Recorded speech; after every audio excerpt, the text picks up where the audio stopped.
For those of you that are watching tonight, and I didn't see the comments on my personal page yet, I'm going to share with you a story that no one in our community knows that happened today.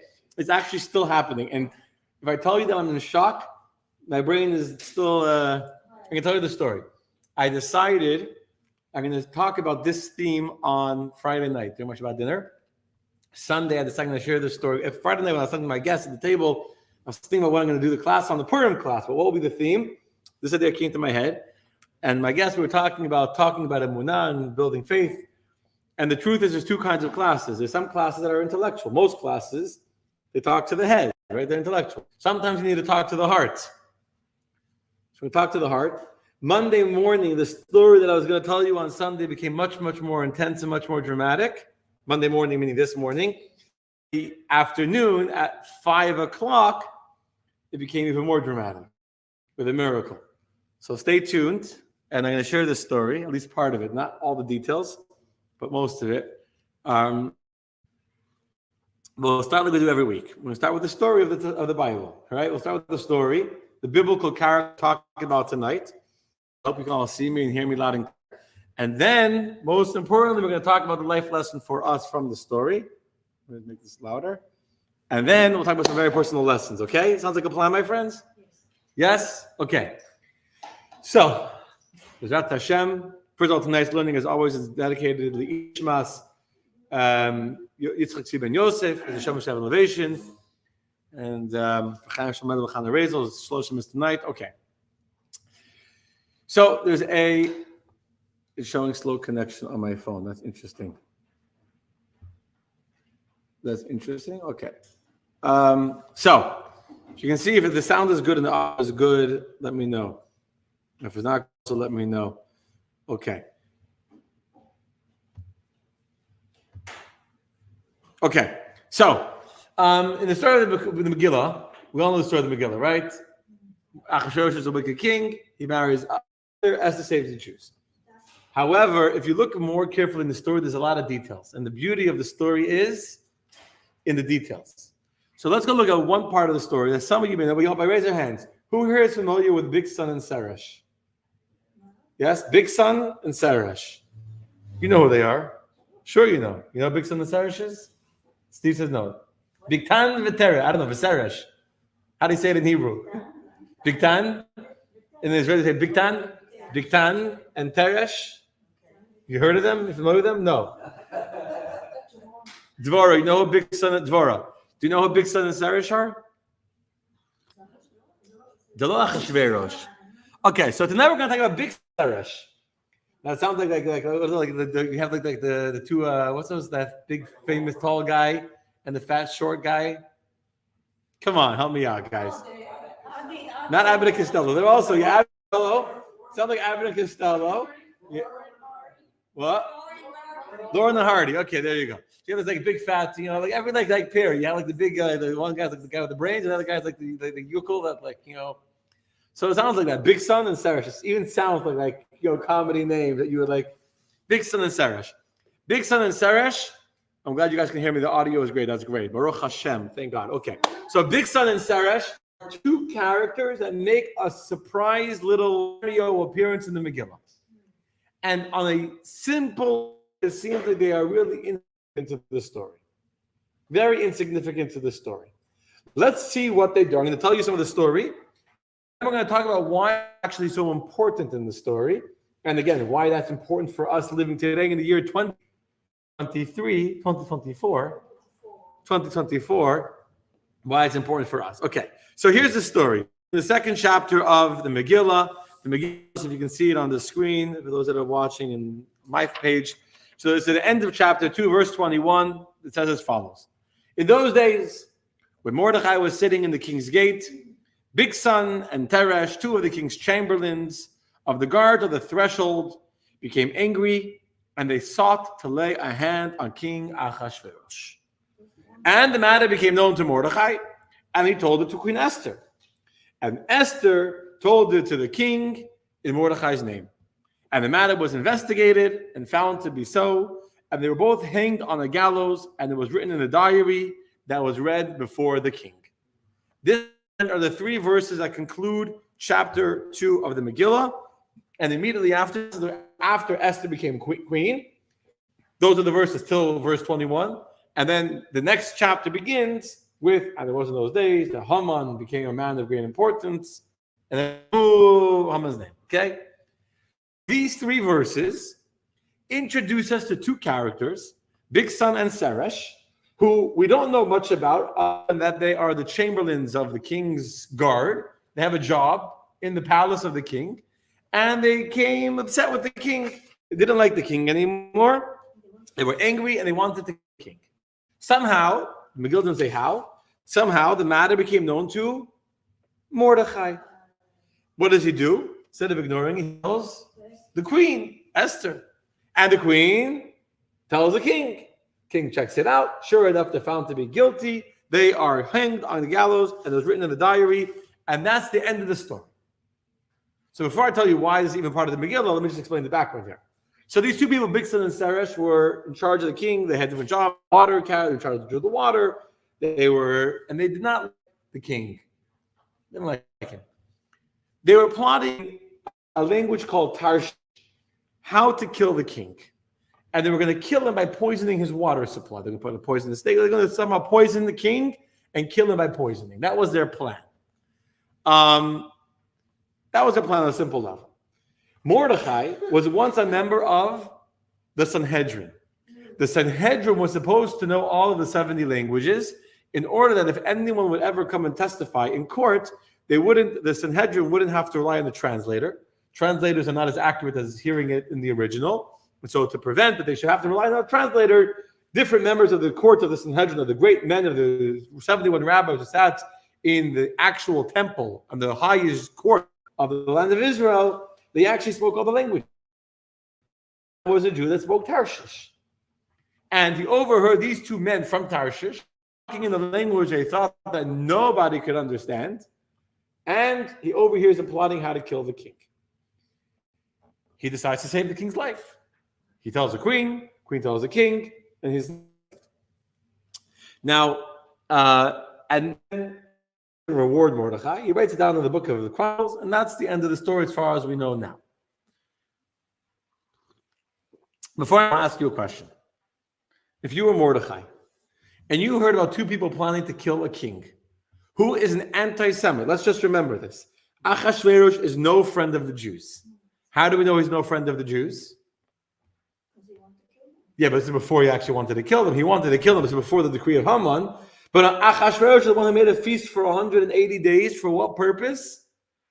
To celebrate 70 years since the first group of exiled Jews had come from Babylonia from the destruction of the temple till the Jews and 70 years had passed.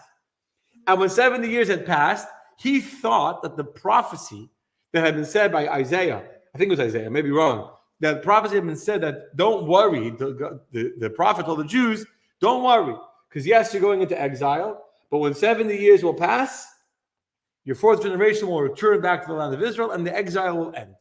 Now, Achashverosh was very afraid that what would happen? 70 years would pass by, the Jews are going to go back to Israel, his kingdom, his empire will be destroyed.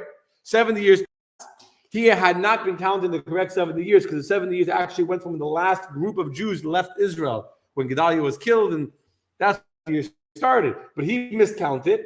So when the 70 years of his calculation ends, what is he makes a massive party to celebrate 70 years of the destruction. And what does he do at that party? He brings out the vessels of the Beis HaMikdash. He brings out the vessels of the Beis HaMikdash in order to prove that he's won against the Jews.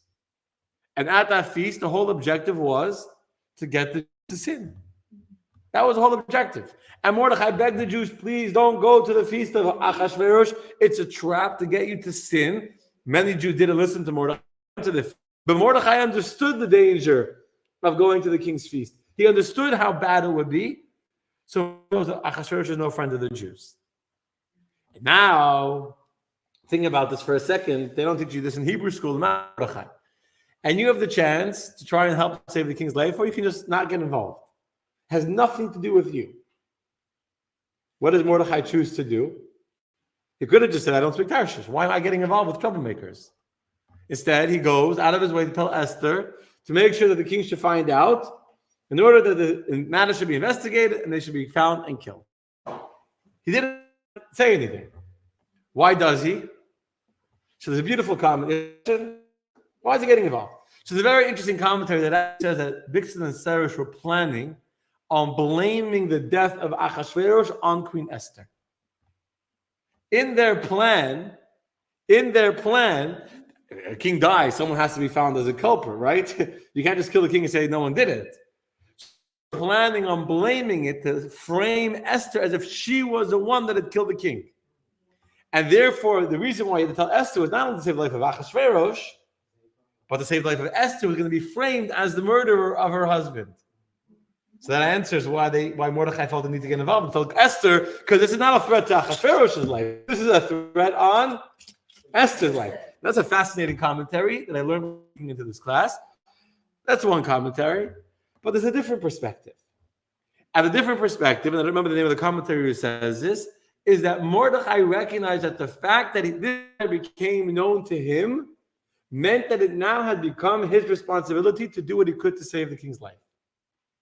Meaning, the Torah, the Megillah says, the matter became known. He was sitting and minding his own business, doing whatever his job was at the gate of the king, and he overhears the conversation in a very random language, in a very rare language.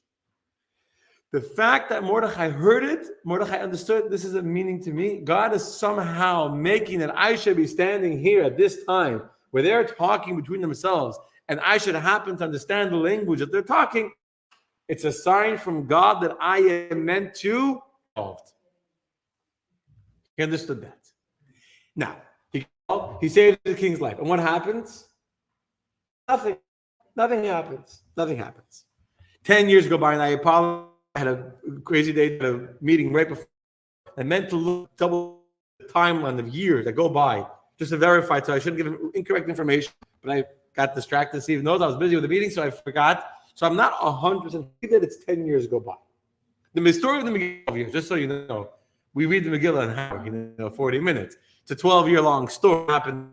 It took 12 years for the story of the Megillah to happen. But if I'm not mistaken, it's 2 years until Esther becomes queen. This happened immediately after that. They did it like Esther. That's what they're going to blame it on her. 10 years go by. 10 years go by. Seemingly, Mordechai's involvement to save Esther was irrelevant. Sorry, to save the king from Bigsan Seresh was irrelevant. Comes along the Megillah. Now we're in chapter 6. What does chapter 6 tell us? And it was on that night that the king's sleep was disturbed. Now we know the king's sleep is a reference to God, but let's not get distracted. Let's stay focused on the story. The king's sleep was disturbed, and he ordered to bring the book of records, the Chronicles, and they were read before the king. And it was found written that Mordechai had reported about Bigsan and Seresh, 2 chamberlains of the king, of the guards of the threshold, who had thought to lay a hand on King Achashverosh. And the king said, what this has been done to Mordechai on that account? And the king's servant before him said, nothing was done for him. Okay, let me give you the background of this story. On that night, that night was the night that nobody slept. The Megillah says, on that night, in fact, when we read the Megillah, we're accustomed to raise our voice. So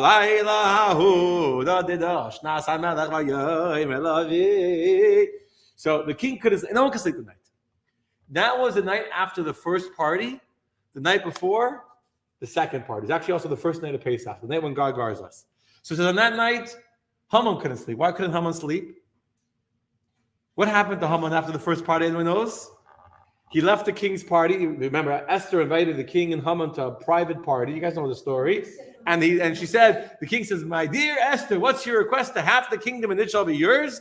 And she saw still it wasn't the right time. She still didn't feel that divine miracle. She said, if it pleases the king, come again tomorrow night for another party. So Haman leaves the party feeling like $1 million. $1 million. Look at him, invited to that party, him, the king and the queen. And then guess what happens? Who does he see as he's walking home? Mordechai. And everyone's bowing down to Haman. That was the law of the land. You have to bow down and prostrate yourself before Haman. And everyone's bowing down except for Mordechai, standing Straight. And when Haman saw that, the ego couldn't handle this, and he came home in a rage. And his wife says to him, what's the matter? She says, look at all the honor I have. Look at all the glory I have. The whole kingdom knows that I'm number 2, except for that Jew Mordechai. I'm going to kill him. I can't wait till next year, Adar, when we kill the Jews. I need to kill him now. So his wife says, build a gallows. He can't sleep until all night. He was building the gallows for Mordechai. And in fact, he was so eager, the moment he finished the gallows, he couldn't even wait till the morning. He wanted to go that night to tell the king he needs to kill Mordechai. So that's why Haman couldn't sleep. Esther, Mordechai, and the Jews couldn't sleep because they were all fasting, as they had been commanded to all fast, and they were praying to God for a miracle. Their lives were at danger. So Mordechai and Esther and all the Jews are crying and praying to Hashem. And therefore, the king in heaven couldn't sleep. When the Jews can't sleep, our Father in heaven, God, also can't sleep. So it says that the night God's sleep, so to say, was in Kabbalah. There's a lot of explanation. What does it mean that God's sleep was disturbed? How we wake up God from his slumber. But again, I don't want to get distracted. So God says, not fair. The Jews are not sleeping. Haman's not sleeping. Why should the king sleep? Why is Achashverosh sleeping? So that night, Achashverosh couldn't sleep either. Why couldn't he sleep? He was having nightmares. He was paranoid. He was a paranoid person. When you become that powerful, you become paranoid. Remember, Achashverosh didn't let his own wife enter into his room without permission. You know how paranoid you have to be, how mentally ill you have to be to not let your wife into your private rooms without you extending an invitation to her? I mean, it's one way of keeping a marriage safe. You don't have a lot of fights that way. If your wife can't come into your room unless you give her permission to enter, I'm saying it's a very interesting kind of marriage, though. Definitely doesn't work in the Jewish home. I'm saying, so that's the rules. You can't. He's a paranoid person. He's not a mentally healthy person. And so Achashverosh is having nightmares that Haman and Esther are ganging up and they're plotting together to kill him. And in his paranoid mind, Haman wants to marry Esther. So Esther and Haman are going to kill him. So Haman can become the new king and marry his wife Esther. And he has proof. When you're paranoid, you don't need proof, but he had proof. What was his proof? That Esther invited him to the private party. So they leave the party. Haman leaves feeling like $1 million, and Achashverosh leaves feeling extremely paranoid, extremely insecure about his relationship with Esther because Haman was invited. And maybe Haman is plotting to kill him and take over the kingdom. Yeah, there's a real drama going on. It's a real drama. Game of Thrones taken straight out of the Megillah. And so that night, nobody can sleep. And so poor Achashverosh, he's tossing and turning in bed. He's tossing and turning. You can't fall asleep. So what does your kids do? No, when your kids can't sleep, what do they tell you? First they say, I'm hungry. I want to drink. I want to write. Then what? I don't know if your kids do this. So Menucha, she wants, read me a story. We have story tapes in my home. Stories about Hasidic stories and the stories of the Parsha. So my kids want story tapes. Every time they go to sleep, they want a story. So Achashverosh says he's a big kid. He's a big baby. So he tells his servant, who is supposed to be his personal assistant that was with him at night, go get me a storybook. Read me from the Chronicles. And he's afraid, what could be making people upset at me that they would want to kill me? So the guard goes to get the book of Chronicles. And he opens up the book, and an angel made sure that she opened up to what page? To the page that talks about how Mordechai had saved his life 10 years earlier. Maybe it was 9 years or 10 years earlier. I'm going from memory now. It's either 9 or 10 years earlier. And they actually says in the Medrash that who was a servant of Achashverosh at night? One of Haman's 10 sons. Haman made sure that it was his sons that were the personal assistants of the king to keep control, to keep tabs of every single thing that happened. Nothing should happen without Haman's direct control and permission. So the person assisting the king and watching at night is his son. So when Haman's son sees the story of Mordechai saving Achashverosh's life, this is not a good one. Let me pick a better story. So he turns the page, and what happens? The angel turns the page back. The angel turns the page back, says the Medrash. So he turns the pages, and then the story of Mordechai saving the king's life. That's not the one we wanted to read. Sorry. Let me turn a different page. And again, it comes to the story of Mordechai saving the king's life. And by now the king is getting very agitated. Remember, he's a paranoid, insecure, power freak. I'm saying this is not a guy that you... And the more that the servant is turning the pages, the more he's starting to stammer and stutter and whatever, the more nervous Achashverosh gets. So Achashverosh says, read the story. So he has no choice. He reads the story on every page he turns to, and he starts to read how 10 years earlier, there was a plot to kill the king by the two people, Bigsan and Seresh, and Mordechai saved the king's life. And right away, Achashverosh says, and what was done to reward him? What's the end of the story? And guess what? That was the end of the story. Nothing had been done to reward him. At that moment, he begins to panic. Maybe Mordechai is upset at me that I never rewarded him. All these years later, he's still carrying a grudge. He saved my life and never rewarded him. Then if Esther knows, he gets all afraid. He has to say to himself, first thing in the morning, I must reward Mordechai because it's very important to have loyalty amongst his people. There should be no one that's trying to lead a revolution, to lead a coup against him. At that moment, says the Megillah, who arrives? Haman arrives. In the middle of the night, he was so eager, he was so desperate, such a wicked man, to go and kill Mordechai, he couldn't even wait till the morning. And he comes, and the king asks, who's in the courtyard? And he says, Haman has come to speak to you. And the king says, let him come in. Those are the words of the Megillah. That's the tune. At that moment, Haman walks into his own trap, not even realizing what he's walking into. He walked in feeling all full of himself. He had no idea what he was walking into. He's entering, doesn't know where he's entering. And the king says to Haman, my trusted advisor, the one I trust more than anyone else, you're the top of my, I trust you for all my questions and all my wisdom. Tell me, please, what shall be done to the man that the king wishes to honor? Famous words, right? Now, Haman, as much as Achashverosh is a insecure, paranoid freak, Haman is an egomaniac. So he's a paranoid maniac, and Haman is an egomaniac. So in Haman's mind, who else could the king want to honor besides for him? Nobody. He's the most important person in the world. Of course the king wants to honor him if he's not saying his name. So Haman starts getting excited. You want to honor me? I'll tell you how to honor me. Put him on the royal procession. Middle of the town, the whole town should see this beautiful parade honoring the king that the king wants to honor. Wearing the robes of the king, on the horse of the king.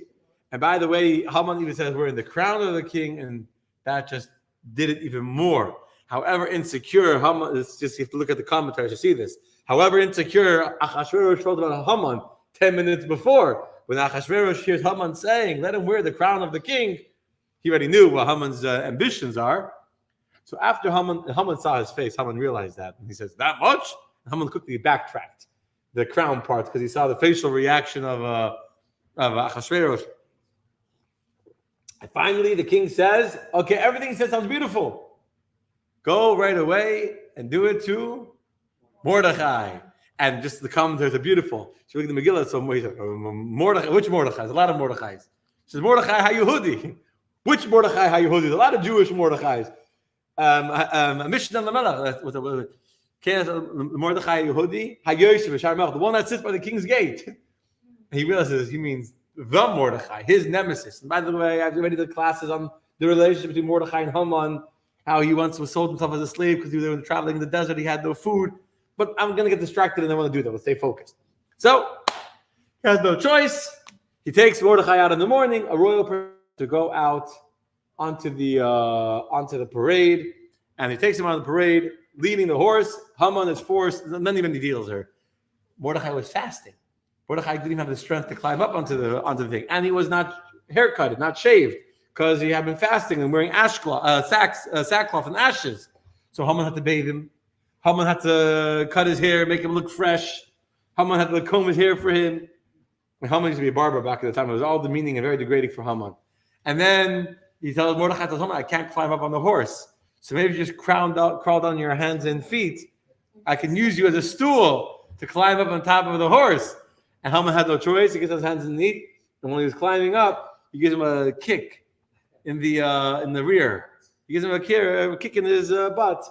And Haman, who's a very educated educated person, says to Mordechai, why did you kick me? Don't you know that it says in the Torah not to rejoice on the downfall of your enemies?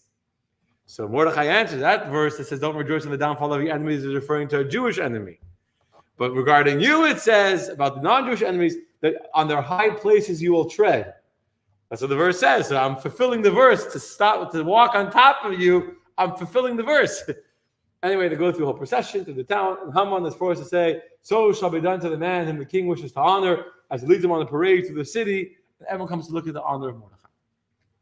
Now, I don't know if you know this part of the story. Do you know who else saw the parade? One of Haman's daughters. One of Haman's daughters was standing on top of the balcony of the big, beautiful, what's it called? The top floor. Top floor, the penthouse apartment. And she saw the procession from above. And she didn't know what was happening, so she figured, who's who? She figured that Mordechai is leading Haman. That's what she thought. So she had a pail of human excrement that was, I guess, had to be cleaned out, and she threw it over the roof onto the head of the person leading the procession. And when the person leading the procession gets a nice, warm, fresh human recycling on his head, he looks up to see who threw it at him. He looks up. He sees his daughter. She sees her father saw her, and she knows it's not going to end good tonight. And she committed suicide. No joke. She jumped off the roof. When she saw what she did, she jumped off the roof and she killed herself. So he comes home seriously depressed. He's covered in excrement. The laughing stock of the city. Everyone was laughing at him. He was forced to walk around like a servant, honoring his enemy Mordechai, covered in excrement. His daughter just died. He comes home and he says to his wife, Zeresh, what's going on? At that moment, his wife says to him some very powerful words. Look at verse 13. Now Haman recounted to Zeresh all his friends, all that had befallen him. And he said to his wise men, and Zeresh's wife said to him as follows: if Mordechai is from the Jewish people, whom you have begun to fall, is of Jewish stock, you will not prevail against him, but you will surely fall before him. Zeresh is telling her husband at that moment, things are not good for you. The Jewish people are like a wheel. When they're down, they're down. But when they go up, they go all the way back up. If this Mordechai is a Jew, now that he has begun to prevail over you, it's over. He will prevail over you, and there's nothing you can do to stop it. That's what she tells him. And at that moment, the officers come to take him away to the party. Come to the party, and that's when Esther reveals she's a Jew, and Haman is killed, and the Jews live happily ever after. The decree is made to kill all the non-Jews on the 13th day of Adar, etc. So now let's go back to the beginning of the discussion tonight. What was the beginning of the downfall of Haman, or the beginning of the elevation of Mordechai? What was the beginning? The beginning of the miracle doesn't take Esther reveals herself at the party. Of the miracle begins when the king couldn't sleep, and he asked the guard, Haman's son, to read him the story, and he reads about how Mordechai had saved his life and had never been rewarded. That is seemingly the beginning of the miracle. But when did that miracle really begin? 10 years before, thank you, Nafar. 10 years earlier, when Mordechai happened to overhear a conversation between two random strangers that were standing near him at the gate of the king.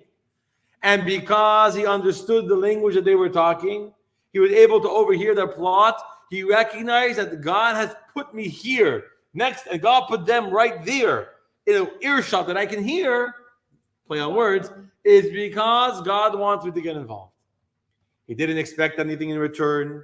He thought he wasn't getting anything in return. He saved his life, and that's it. And life moved on. He thought the story was over. But when God is the author and God is the director of the play, no play just ends without a purpose. There is never an interaction that is not part of an exact, specific, perfectly orchestrated divine plan. And so at the beginning of the Megillah, in chapter 2, when the Megillah tells us a story about two men, Bigsan and Seresh, who were seemingly irrelevant to the Jewish people, seemingly irrelevant to the story of Mordechai and to Esther and the Jews and Haman, nothing to do.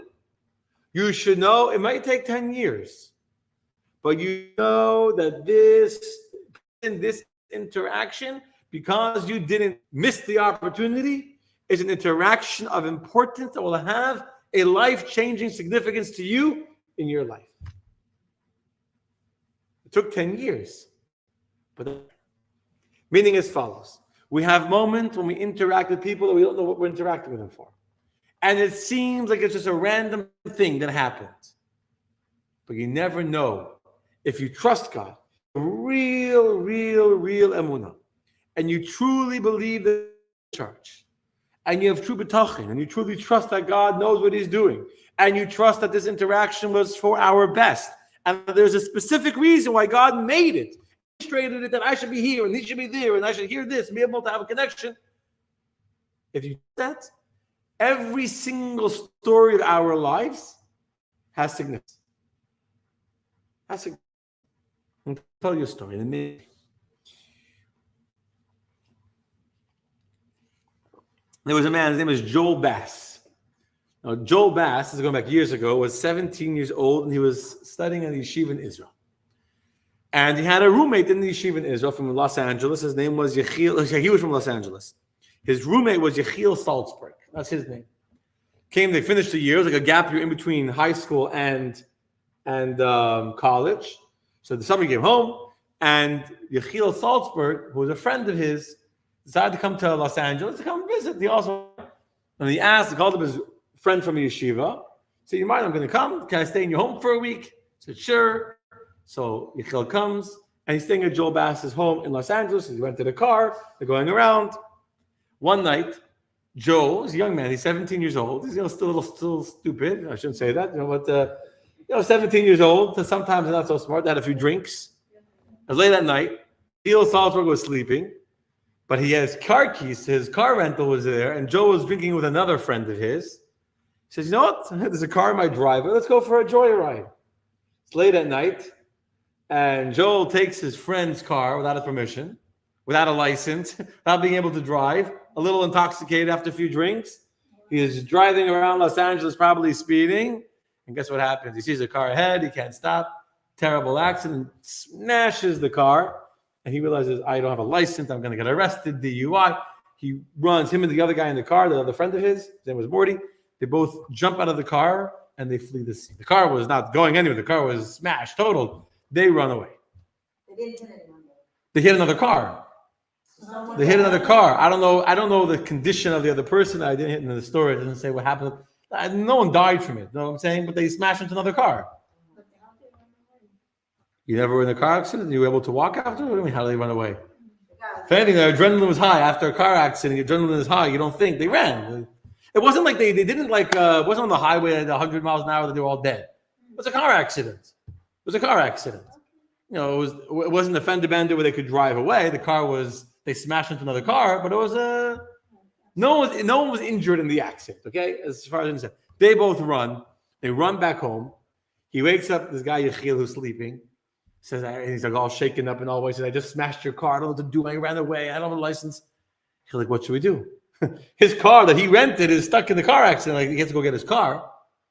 And they're going to track him anyway. It's not like the car is there. They're going to track the license. They're going to call the rental company. They're going to figure out who it is. So Joel says, you have to go back to the scene. Tell them that you're a foreigner. You didn't know. You heard about carjackings and you were afraid, so you ran away. But you came back to take responsibility, and hopefully they'll let you get away with it. So Yechiel has no choice. He listens to his friend. He's an Israeli. He doesn't know anything. He's listening to his, American, to Joel. So they go back to the scene of the accident. It wasn't far from the house. He was just driving around, having fun. And they come back, but then already police are there, everyone's there, and they're doing a whole investigation. And Joel's standing, hiding, the end of the block by a tree. You watch as Yechiel comes forward, the officer, he says, "I'm sorry. I was driving. I panicked. I was afraid. I'm not from here. I'm from a different country." And what does the officer do? He immediately arrests him for a hit and run. It's a crime. It's a felony crime. It's a crime. He's going to jail. And Yechiel is being arrested for something he never did. And he's hoping Joel's going to stand up and say, "Actually, it was me. I did the hit and run." And Joel is hiding at the end of the block, as if he doesn't exist. And Yechiel doesn't know what to do. He just admitted he doesn't really realize what's going to happen. He gets booked and charged with a formal crime run. Spent in jail. Finally, in the morning, he's released with a record now. He comes back and he tells his friend, "Don't ever speak to me ever again in your life. We're done. I don't want to ever hear from you. Don't talk to me. I don't want to ever hear your name again. I'm out of here." And that's it. Joel, he smacked the car, got him arrested. He spent the night in prison, which is a terrible experience. Whatever. 20 years go by. One day, Joel is in New York. Sorry, Yechiel is in New York, and he meets Joel Bass's brother. And his brother says to him, "If you don't mind, my brother would love to." Sorry, Yechiel's brother says to Joel, "My brother would love to speak to you. My brother wants to speak to you. Make up to meet." And so Yechiel meets his friend Joel. Haven't spoken 20 years. So he said, "What's going on? How are you doing?" So he says to him, after the accident, had this whole criminal investigation, whatever. Years go by, I paid off the car. I graduated college, and I got a job interview in a very, very illustrious stock trading firm, like a beautiful, beautiful job, like the exact job I was looking for. I had an interview, and then the second interview, and everything was perfect. And they basically told me I have the job, and now I just go through HR to do all the paperwork and get, background checks and all that, and to get set up to start the job. I'm doing all the paperwork for HR, and one of the questions there: were you ever arrested for a crime? I realized I can't say no because they're going to do a background check. They're going to see it. It's on my record. It's there. So I had no choice. I marked off yes, and that was the last I ever heard from them. I tried calling them. That was it. I lost the job because of this criminal record that I had from a car that used to. Again, Joel's feeling so terrible, so apologetic that I'm so sorry. A few months after that was 9/11. And the company that I was supposed to get hired for is an office on the very top of the World Trade Center. If I had gotten the job that I was supposed to get, I would have been at work on the top of the World Trade Center. We wouldn't be talking today. You understand? True story. True story. So when Yechiel Salzberg got arrested for a night, didn't even commit, in his mind, disaster. Life is not fair. Life sucks. My friend is a low life. He sucks. It's terrible. Like, why would this happen to me? How is this good? And it's not like the next day he saw a miracle happen to him, or next week he had to deal with the fallout. He had to hire a lawyer. He had to pay for the car damages. I'm saying it costed him, and he lost what was going to be a good job. It would take I don't know how many years from when this story happened till after he graduated college, until he would have this job interview, until 9/11, to realize that he wasn't working for the company that had told him that they were going to hire him, is because years God had orchestrated it, that he would be arrested and given a criminal record to save his life from having to work in the company that he could have been killed. In the meantime, you're only miserable in the meantime if you don't trust God. If you're able to accept with emunah shlema, with complete faith, with complete trust, and to recognize that whatever God does is for the best. So yes, it's not easy to be arrested. Yes, it's very emotionally difficult to carry the burden and the shame of having a criminal record. But you have to trust that everything is from the best. Now, this is true with everything. But there's many times, I want to tell you something even much more powerful. Before I go further. In the Megillah, on Purim, what's the celebration of Purim? On Purim, we drink until Ad Lo Yada. Exactly. Purim is a day when we're meant to transcend what makes sense to us, which usually requires alcohol for many of us because we're too stuck in our own brains, in our own minds. We think too much, and we think we're too smart. Sometimes we're too smart for our own good. And on Purim, what's the job of Purim? We have to recognize that we don't know anything. Ad Lo Yada means that I allow myself to recognize the fact that I don't know. I think that Mordechai is blessed and Haman is cursed. You don't know. Only the guy in charge knows. Only HaKadosh Baruch Hu knows. Only the one that's writing the script of the play knows. You think you know. You don't really know. You think it's bad now. That might be true from your perspective here, but it's not true.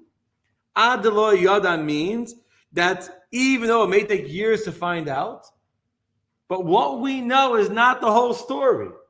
What we know is not what's truth. We don't really know. It's hard for many of us to accept because we think we're very smart and we like to be in control and we like to be in charge and we like to think that we understand everything. It's human nature. Maybe you're very humble, but I'm not so humble and I'd like to think I know everything. And for us to recognize the lo yada, that we don't know, sometimes it's very hard for us. And yet, that's the story of Purim.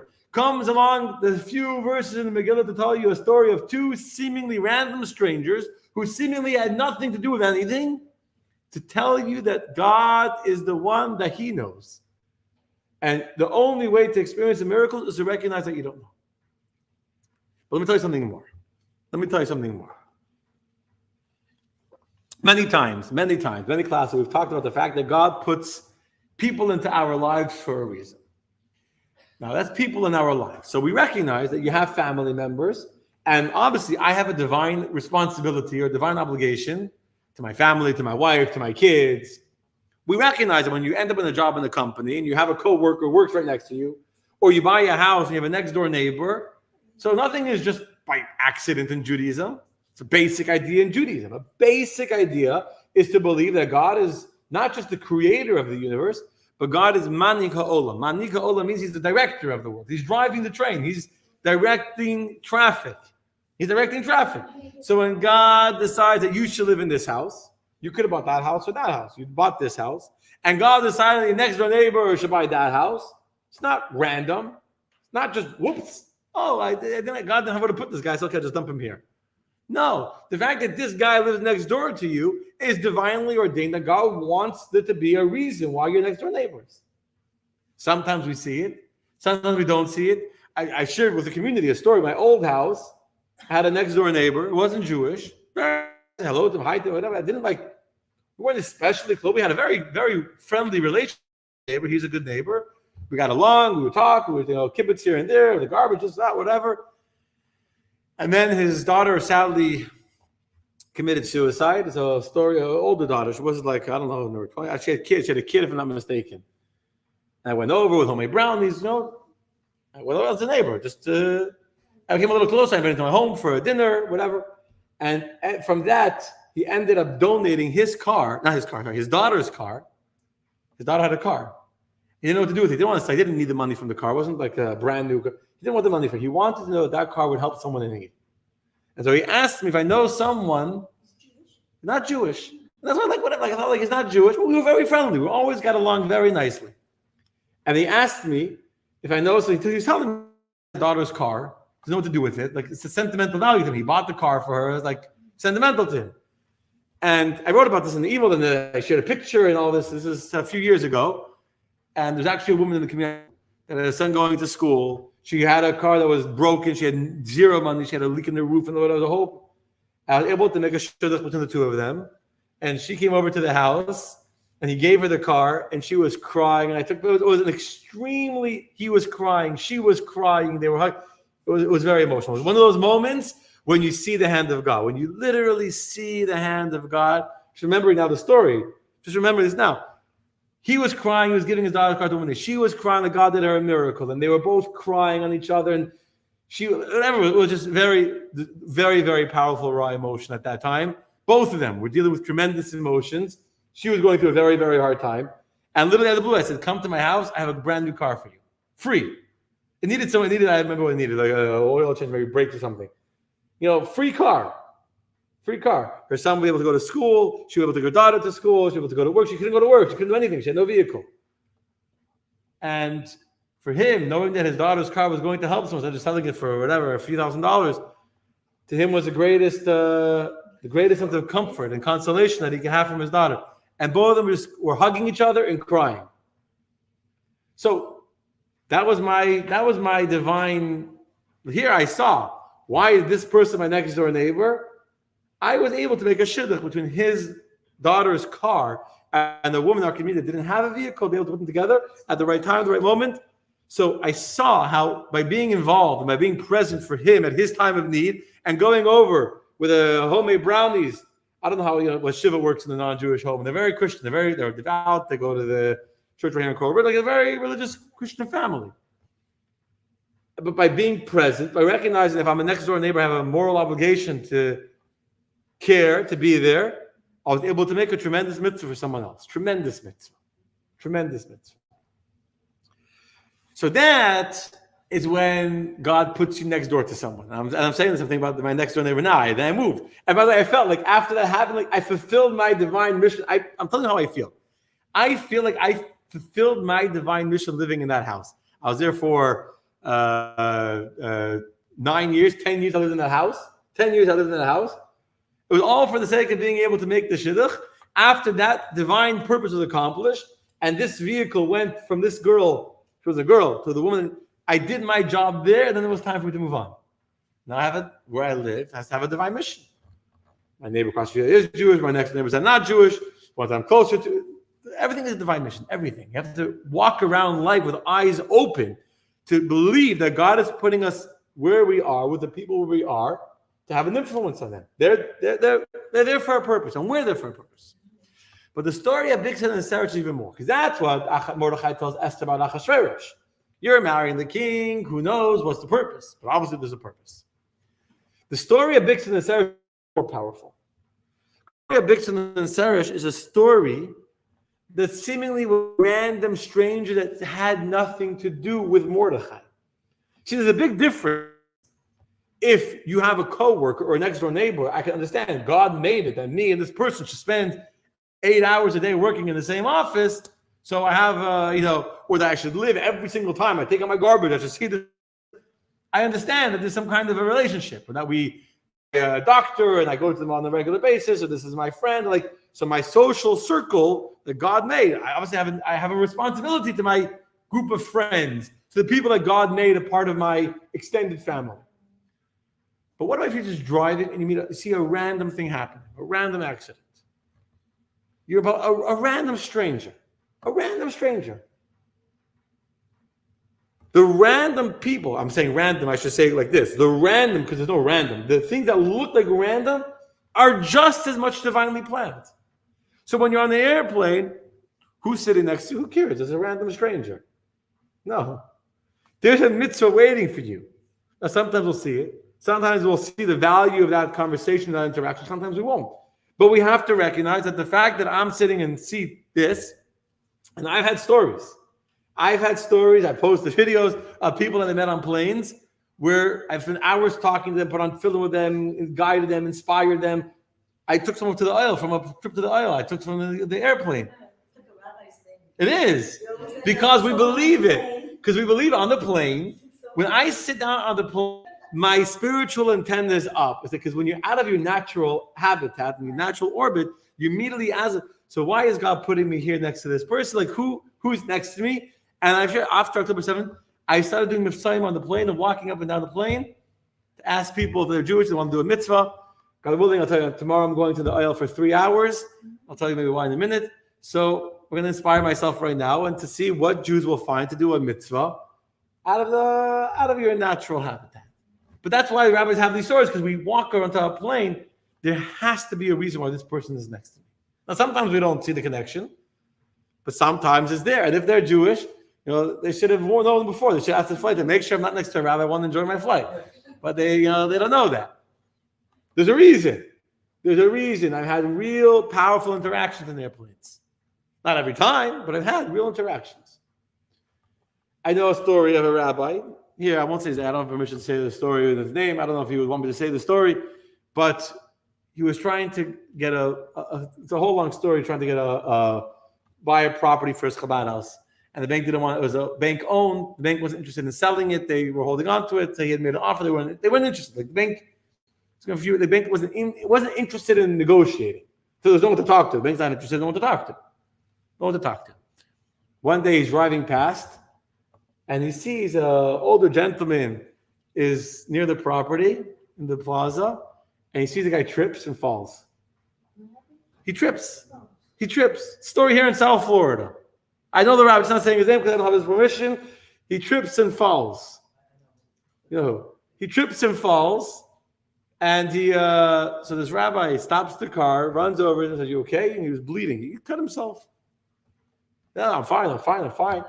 So come to the Chabad house right over here, on the other side of the plaza. He gives him a fresh towel, dries him up, gives him a bottle of water, makes sure he's okay. Then he asks him, "Who are you?" He didn't know who he was. Just a random person that fell and cut his forehead. He had a cut. Made sure he was okay. Got him, clean towels to wash his face. Give him a bottle of water. "Who are you?"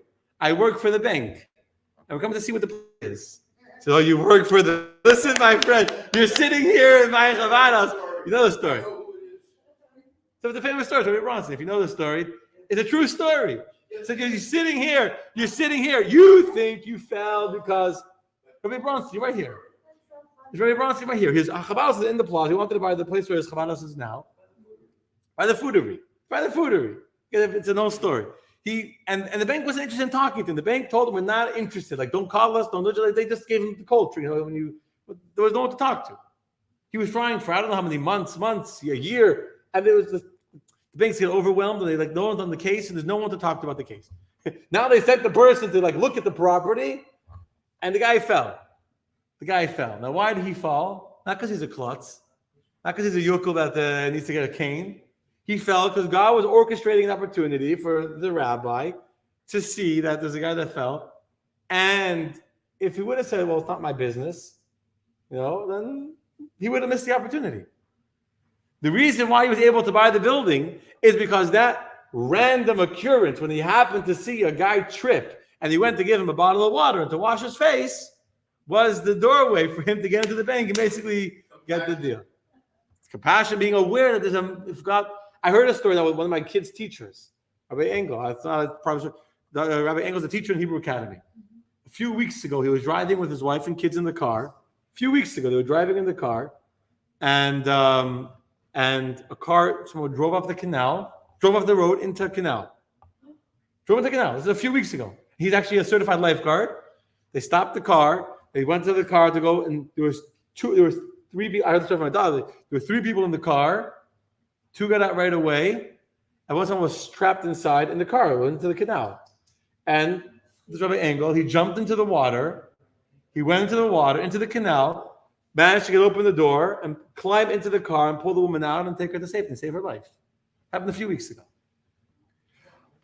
I remember driving, I was going to say things all day. I remember driving on the highway 95 with Izzy Azagwi. Izzy Azagwi is a boy, a Chabad boy, who went to Hebrew Academy when I was a kid. He's a little younger than me, but he went to Hebrew Academy. He's probably 3 years younger than me. He was in my brother Shlomi's class, if I'm not mistaken.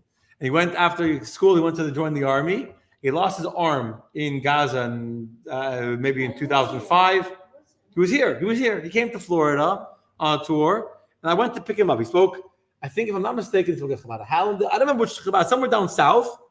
He went to a few places in Florida to speak.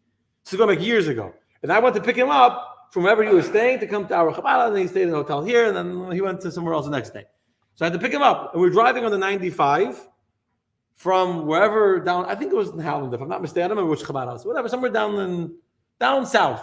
We're driving on the 95, and we're driving, and we saw an accident happen, a few, 10 cars in front of us. Not we weren't very, very close, but and the car spun around, one car spun around, and ended up facing, we were heading back north, facing south, on the side of the thing.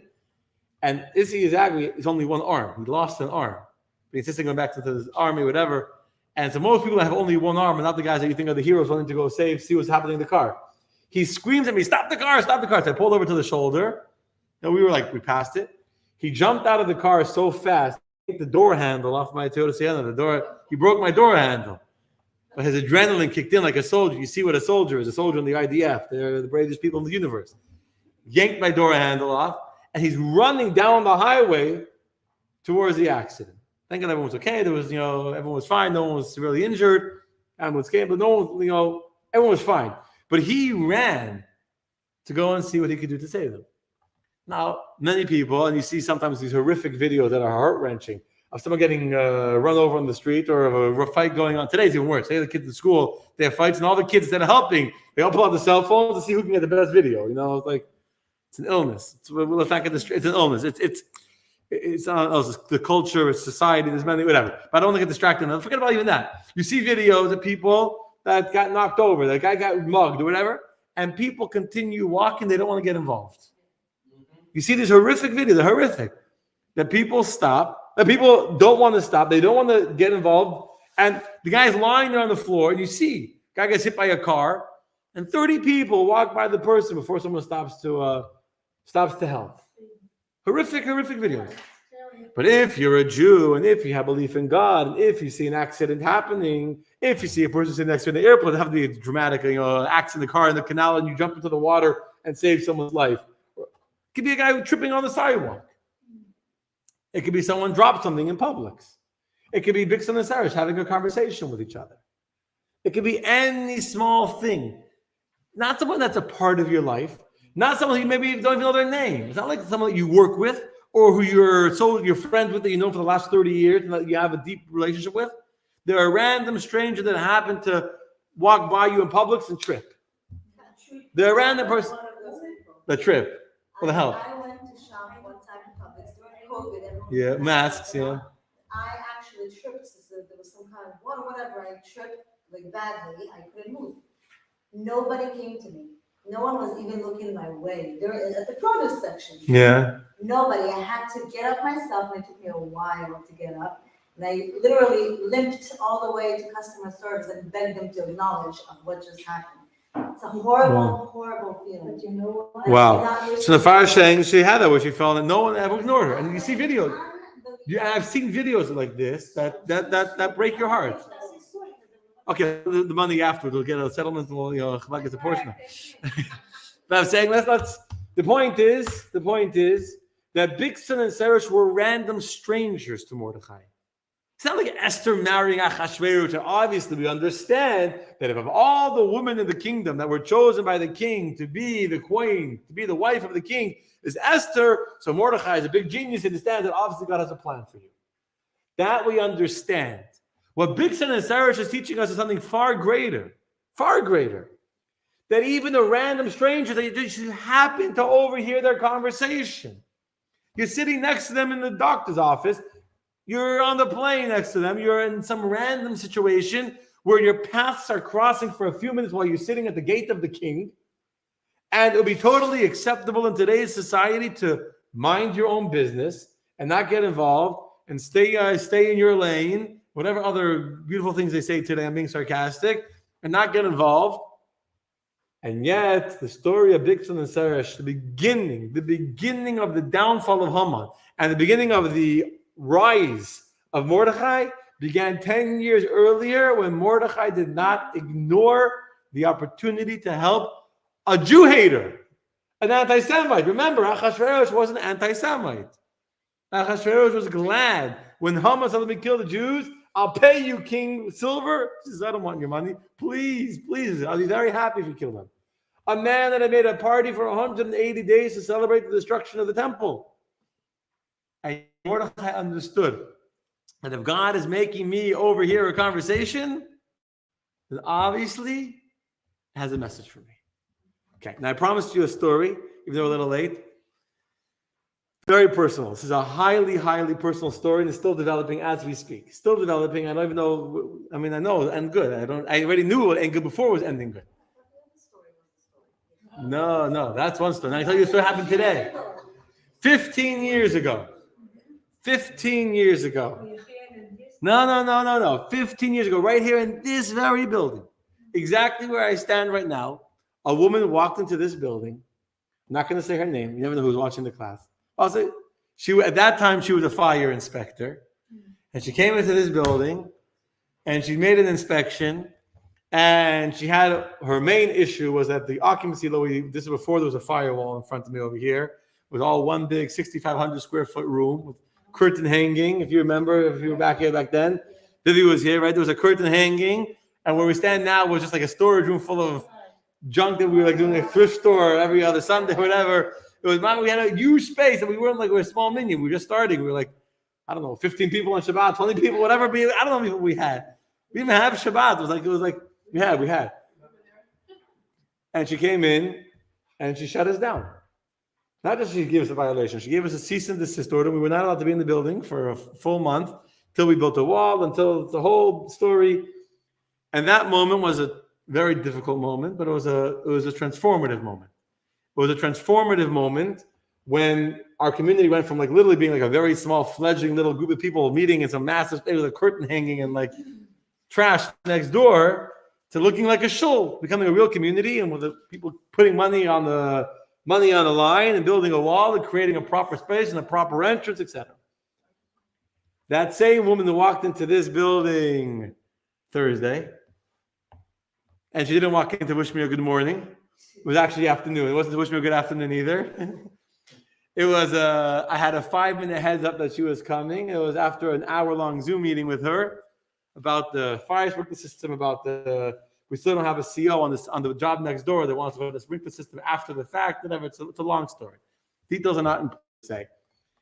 And the Thursday meeting was whatever. It was whatever. And I was very, very worried. Very worried. And already my wise wife was telling me, like Haman came to his wife, and if to recognize that when this woman walked in 15 years ago, it seemed like a random whatever. It was a transformative moment for us. Yes, it was an existential threat to our existence as a Chabad house. It was an existential threat. I'm not over-exaggerating the words. It was an existential threat to our existence. And yet we didn't only pull through, but we were transformed as a result of that highly stressful, intense month, but we pulled through in amazing ways. And so now we're facing another crisis, not existential per se, but it's pretty tough crisis. And then this morning, and we came to a solution. You have to recognize, and I was telling myself, my wife was telling me that the brain can understand what it struggles with. I'm telling you honestly what was going on this weekend. It's going to be good, and it's going to be beautiful, and it's going to make us even better. This morning, she came back with 4 other city officials, building department, and another fire. I sat with them. My contractor was here from 9 o'clock in the morning. They came like surprise visit at, 10 o'clock. They left like at 11 or something. I know like architects from 2:30 till 5.